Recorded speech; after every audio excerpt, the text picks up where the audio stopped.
Oh, Edward, you let your parents use me. You stole my safe. You lied to me. And you disappeared without a trace. But did you even check inside the safe before committing a crime? I don't know what you're talking about. I didn't steal anything from you. Cut the act. I know you took it, but guess what? There is no money in that safe. What? No money? But I thought you said you had savings in there. I did say that, didn't I? But I replaced the money with something far more valuable. My name is Mary. I am 58 years old and I have always loved saving money. It all started when my mom opened a savings account for me as a kid, and I got hooked on watching the numbers in my passbook grow. So I diligently saved bit by bit, starting with just $1. Seeing my savings grow by a few cents in interest each year always brought a delightful surprise to my younger self. Soon enough, my interest in finance grew to be my career. At the age of 27, I started working as a financial planner and giving people advice on asset management. One day, a friend from college asked me to help an old childhood friend named Edward, who was in serious trouble due to gambling and his parents' debt. I agreed to meet him and see how I could assist. When I met Edward, I couldn't help but be charmed by his handsome looks and refreshing smile. He was really honest with me from the start. He came from a very problematic family. Both of his parents were having a gambling problem and he was burdened with their debt. I gladly offered him my advice. I never expected that would lead to something more. But life has a funny way of surprising us. As time went by, I found myself drawn to Edward's vulnerability and honesty. Despite his troubles, there was a spark in his eyes that showed he genuinely wanted to change his life and support his parents. He didn't try to hide anything. I admired his courage to open up about his struggles, and it made me want to help him even more. As I started giving him advice on how to consolidate his debts and reduce his monthly payments, we spent more time together. I found myself looking forward to our meetings and enjoying his company. There was something about him that made me feel comfortable and at ease. Our friendship grew stronger, and I found myself thinking about him even when we weren't together. I admired his determination to improve his life, and it inspired me to support him wholeheartedly. Gradually, my feelings for Edward started to change. I couldn't deny the fact that I was falling for him. His caring nature and genuine personality drew me in, and I realized that I wanted to be more than just a friend to him. It wasn't easy to admit my feelings, especially considering the circumstances, but I took a leap of faith and told him how I felt. To my surprise, he confessed that he felt the same way. It was as if a weight had been lifted off my shoulders and a newfound happiness filled my heart. Our relationship blossomed from there, and we became inseparable. Edward's smile became my favorite sight, and his presence brought me comfort and joy. We laughed together, shared our dreams, and supported each other through both the good times and the challenging ones. Falling in love with Edward was unexpected, and it happened so naturally, and I had let my guard down. Despite opposition from some of my friends, we got married, hoping that together we could face Edward's debt. My income was good for my age group, so most of Edward's earnings went toward his debt, while I provided for both of us. I didn't mind at first because I really trusted Edward. Years went by and we gradually reduced Edward's debt to about $20,000. It was a significant achievement and I was proud of our progress. We even had a son named Max, who had inherited his father's looks and charm. He was my pride and joy, but I couldn't help but notice that he also picked up on Edward's lack of discipline and indecisiveness. On the other hand, Edward was changing in a way that I couldn't empathize with. It seemed like his constant conflict with his parents had somehow worn him down, and he had lost his determination to change his life somewhere along the way. Edward would occasionally borrow money from predatory lenders and try to trick friends into lending him money, but I kept a close eye on him and managed to keep him in line as best as I could. As time passed, my in-laws' financial situation worsened, and they started asking Edward for more money again.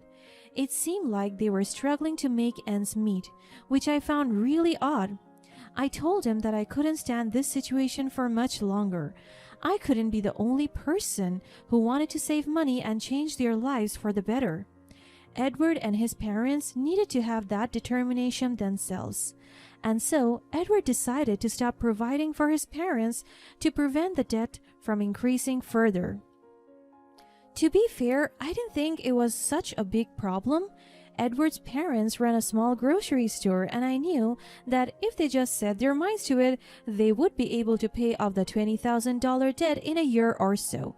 I supported Edward's decision. It really brought us some peace. But little did I know that it would also lead to new problems. My in-laws didn't take the cut ties lightly and started blaming Edward for being ungrateful and not repaying their debts. The situation was really tense. One day, Edward's mom called me on the phone with the most catty attitude. "Hello?" "Oh, Marie, glad I have you on the phone." Hi, Janet. How have you been?" "Let's just skip all the small talk, shall we? Don't you have anything to say to me to my face, huh?" Is everything okay? Are you talking about what happened with Edward? I know it's been hard for everyone, but I hope we can discuss this calmly." "Calmly? How can I be calm when my own son has abandoned us?" "Janet, Edward didn't abandon you. He made a difficult decision because we couldn't bear the constant demands for money." "Oh, and it's all your doing, isn't it? I knew it. You have always been controlling him and whispering things in his ear." "Janet, that's not true. I have been very supportive of Edward." "Supporting him? I bet you just wanted him to get rid of his responsibilities towards us so that you could keep all his money for yourself." "That's not fair. I've worked hard to help Edward pay off his debts. We have been through a lot." "You think you know challenges? You have no idea what it's like to struggle like I do." "I understand that it's been tough for you, but Edward can't keep giving you money indefinitely. He needs to take care of his own family now, and that includes our son." "You're brainwashing him. I know it. He would never have done this if it weren't for you." "Please, Janet, stop with the accusations. Edward is an adult, and he made this decision on his own. I didn't force him into anything." "I don't believe you. You have always wanted to control him and take advantage of him." "That's not true." "Well, it's clear that he's changed. He used to be so caring and considerate of us, and now he's just cold and distant. I blame you for all of this." "Janet, I hope you can find it in your heart to understand and forgive him. He loves you, but he also needs to take care of his own family now." "I don't want to listen to your lecture, Mary. I'm done with you now. At least I know who you truly are." And just like that, my mother-in-law hung up the phone. Both of my parents-in-law refused to talk to me unless I apologized, but I didn't think I did anything wrong. I was just protecting myself and the future of my own kid. But the drama certainly did not end there. As a matter of fact, things got only worse and worse. One day, something truly terrible happened. My father-in-law collapsed and Edward rushed to the hospital to be with his parents. Turns out he had a stroke, which could have been fatal if he wasn't brought to the hospital in time. Edward decided to provide for his parents once again, and he messaged me about the situation.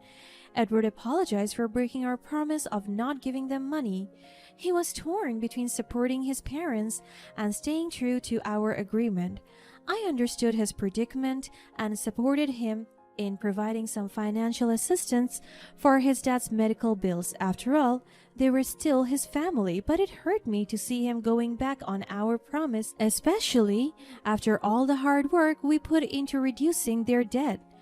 Of course, I also made it clear to Edward that the incident provided more reasons for his parents to start saving. They are getting older and their health was at risk. Edward agreed to have a proper conversation with them. Soon it was time for Max to go off to high school. He had always been a very gifted kid, so I tried to send him to the best school we could afford. Max was really ambitious, just like I was when I was his age. He had expressed his wish to study abroad in Europe multiple times to us, but we weren't sure if we could afford that with everything that had been going on.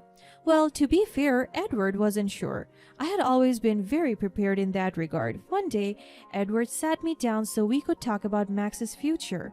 Hey, Mary, can we talk for a moment?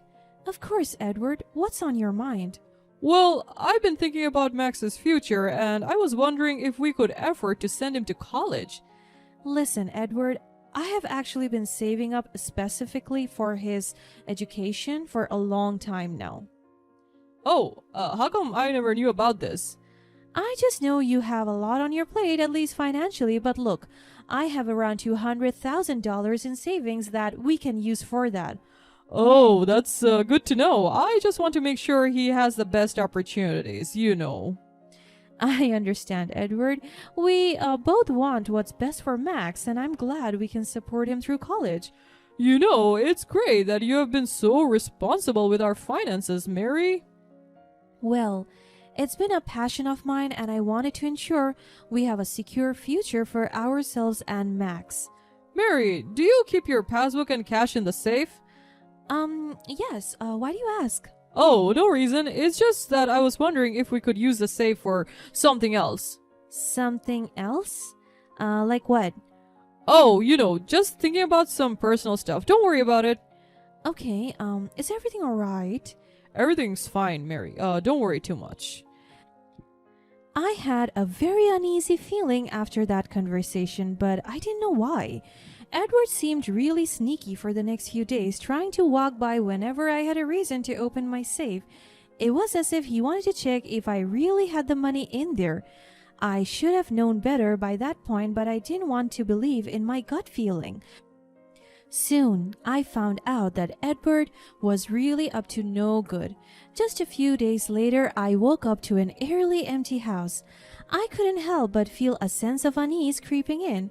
Max had already left for school, but there was no sign of Edward. Normally, he would have been in the kitchen, brewing coffee and humming a tune, but today, there was silence. As I walked around the house, the realization slowly sunk in. My safe was also missing. Panic surged through me as questions flooded my mind. What had happened? Where could Edward have gone with the safe? Had he taken all my savings? I tried calling Edward repeatedly, but he didn't answer. Each ring echoed through the empty rooms, mocking my desperation. The calls to my in-laws were met with the same silence. They weren't picking up either. It was as if they had all vanished into thin air. Then I saw divorce papers lying on the kitchen counter. Edward had already signed. Fear and confusion gripped my heart as I clung to the hope that it was all a misunderstanding. I decided to go to the hospital where my father had allegedly been admitted. It was the only lead I had at that moment. My mind raced with thoughts of possible scenarios as I drove there, my heart pounding in my chest. Upon arrival at the hospital, I rushed to the reception desk and asked about my father-in-law. To my shock, the receptionist informed me that there was no record of him being admitted. It was like a punch to the gut. They had lied to me. My hands trembled as I called the police, my voice shaky as I explained the situation. I knew I had to report Edward's disappearance and the missing safe. The police assured me that they would look into the matter and do everything they could to catch him. Then I texted Edward. "How is it going in Texas?" Wait, what? What? You think I wouldn't know where you are, hubby? What the hell is going on? What do you know? Oh, I know exactly where you are, Edward, but I'm not going to tell you how. Not yet. What do you mean? This isn't funny, Mary. Where are you? Oh, but Edward, I thought you were the one who likes surprises. I've got a surprise for you. This isn't time for games, Mary. Tell me where you are now. No, Edward, you don't deserve to know. You don't deserve anything from me after what you have done. What are you talking about? I haven't done anything. Oh, Edward, you have done plenty. You let your parents use me, you stole my savings, you lied to me, and you disappeared without a trace. But did you even check inside the safe before committing a crime? I don't know what you're talking about. I didn't steal anything from you. Cut the act. I know you took it. But guess what? There's no money in that safe. What? No money? But I thought you said you had savings in there. I did say that, didn't I? But I replaced the money with something far more valuable. A tracker. Wait, what? The police are already on their way. They're going to put you in jail. Wait, no. This is not supposed to happen. I gave you chances, but you just kept letting me down. Mary, please don't do this. I'll change. I'll do better. Just give me another chance. I have given you enough chances, Edward, and now it's time for you to face the consequences of your actions. Please, Mary, I'm sorry. I didn't mean to hurt you. I was just looking out for my parents. And not me? Not your child? You're a horrible, horrible human being. You deserve this. No, Mary, please. I can't go to jail. Goodbye, Edward. The police promptly found Edward and his parents hiding away in Texas with my safe in their hands. Multiple investigations were conducted. They later discovered that Edward's parents were complicit in the deception. All this time, they had been spending money on illegal gambling. The story about the stroke had been a ploy to gain sympathy and extract even more money from me. In the aftermath, Edward and his parents were arrested for their involvement in illegal gambling and fraudulent behavior. It was a painful realization that the man I once loved had been leading a double life behind my back. The legal battle was tough, and Edward had to pay for both child support and a settlement for the debts he had incurred over the years. Amidst the chaos, I found solace in my friends and family who supported me through the challenging times. They reminded me that I was not at fault for Edward's choices and that I deserved better. Their love and encouragement gave me the strength to move forward. Slowly but surely, I began to rebuild my life. It wasn't easy, but I was determined not to let this dark chapter define me. I focused on my career, nurturing my passions, and fostering meaningful relationships with those who truly cared for me. Most importantly, I forgave myself for having trusted Edward. In hindsight, there were so many red flags, but I was truly blinded by love. I owned up to my mistake and set out to help other women make better financial decisions. My son Max soon went abroad for college, but he still visited me occasionally and updated me on his life and his new girlfriend. It was heartwarming to see him happy, and I couldn't help but smile whenever he shared his stories. As I moved forward, I decided to start a new bank book and continue my passion for saving money. It had always brought me joy, and now I would focus on myself and my own happiness. Looking back, I realized that I had been putting others before myself for far too long. It was time to live for me, to cherish my own happiness, and to let go of the past that had held me back for so many years. My life may have taken unexpected turns, but now I was the one in control and I was the happiest I had ever been.